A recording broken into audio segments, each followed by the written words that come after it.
یہ جو تم نے جمع کیا ہے کس کا ہوگا؟ کلام مقدس میں سے ہمارے لیے آج کی تلاوت مقدس لوکا کی انجیل اس کے 12ویں باب میں سے۔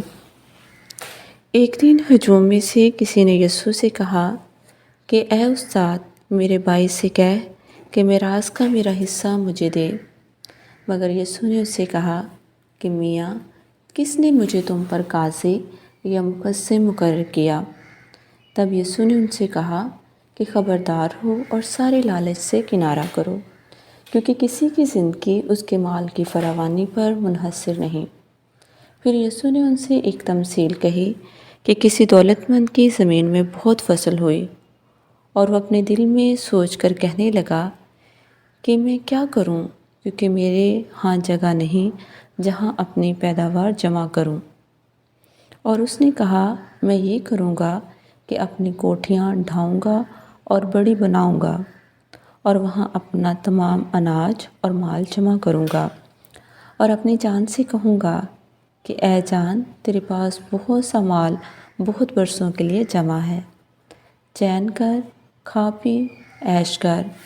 مگر خدا نے اسے کہا، اے نادان، اسی رات تیری جان تجھ سے طلب کر لی جائے گی۔ بس جو تو نے تیار کیا وہ کس کا ہوگا؟ ایسے ہی وہ ہے جو اپنے لیے خزانہ جمع کرتا ہے اور خدا کے نزدیک دولت مند نہیں۔ پاک کلام کے پڑھے اور سنے جانے پر خدا کی برکت ہو۔ مسیح خداوند میں میرے عزیز بھائیوں، بہنوں، بزرگوں اور پیارے بچوں، آج ہم سال کے دوران 29واں ہفتہ پیر کی پاکلتوریہ میں شامل ہیں۔ آج کا کلام ہماری رہنمائی کرتا ہے کہ ہم سب بلائے گئے ہیں، اور یہ بلاوا خدا کی طرف سے ہے۔ خدا جسے چاہے جب چاہے اپنے جلال کے لیے بلاتا ہے، اور اس بلاوے میں خدا انسان کا مقام یا مرتبہ نہیں دیکھتا، بلکہ اسے اپنی خدمت کے لیے بلاتا ہے۔ ہر بپتسمہ یافتہ مسیحی کا فرض ہے کہ وہ دھرتی پہ رہتے ہوئے، زمین پر رہتے ہوئے مسیح خداوند کا چہرہ بنے، ایسا چہرہ جس میں محبت ہے، ایسا چہرہ جس میں پیار ہے، ایسا چہرہ جس میں دوسروں کا احساس ہے، ایسا چہرہ جس میں دوسروں کی خدمت اور خیال ہے۔ اور ہمارا مزاج وہی ہونا چاہیے جو مسیح خداوند کا ہے۔ خدا اپنے پیار اور رحم میں بہت امیر ہے۔ اس سے بڑھ کر وہ ہمیں کیا دے سکتا ہے کہ اس نے اپنے بیٹے کو ہماری نجات کے لیے دے دیا، تاکہ جو کوئی اس پر ایمان لائے وہ ہلاک نہ ہو بلکہ ہمیشہ کی زندگی پائے۔ اور یسوع مسیح فرماتے ہیں کہ اس سے زیادہ پیار کوئی نہیں کر سکتا کہ اپنی جان اپنے دوست کے لیے قربان کر دے۔ ہم یسوع کے ہاتھ کے ایسے شاہکار ہیں جن کو اپنی زندگی سے یہ خوبصورتی کم نہیں کرنی چاہیے۔ ہمارے اعمال، ہمارے کام، ہمارے منصوبے ایسے ہونے چاہیے جو یسوع مسیح کی زندگی کی طرح ہوں۔ ہم ہر طرح کے لالچ سے اپنے آپ کو پاک کریں۔ ہم ہر طرح کے فکر و تردد کو چھوڑ کر یسوع کی محبت میں آگے بڑھیں۔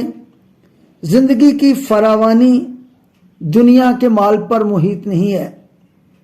زندگی کی فراوانی فضل میں زندگی گزارنے کی زندگی ہے۔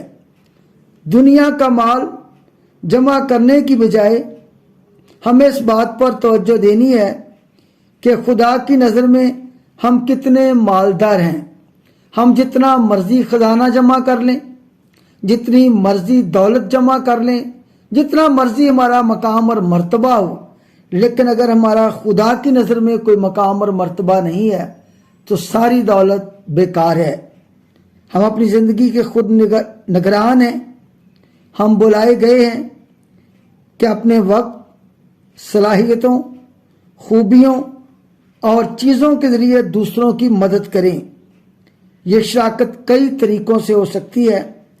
ہم اپنے ارد گرد دیکھ سکتے ہیں کہ کوئی ہماری مدد کا محتاج تو نہیں ہے، کسی کو ہماری ضرورت تو نہیں ہے، اور مدر ٹریزا فرماتی ہیں، مقدسہ ٹریزا، کہ خدا تک جانے کے لیے، خدا تک رسائی حاصل کرنے کے لیے، خدا تک پہنچنے کے لیے راستے میں ہمسائے کا گھر آتا ہے۔ ہمیں محبت کا درس دیا جاتا ہے۔ اپنے ہمسائے کی چھوٹے اور بڑے کام میں مدد ہم کر سکتے ہیں اور دوسروں کا خیال کر سکتے ہیں، اور ایسے لوگوں کے ساتھ ہم وقت گزار سکتے ہیں جن کو کوئی پوچھنے والا نہیں ہے، جن کا کوئی خیال رکھنے والا نہیں ہے۔ ہمیں دوسروں کی مدد کرنی ہے، ہمیں خدمت اور شراکت میں آگے بڑھنا ہے اور یسوع کا مزاج اختیار کرنا ہے۔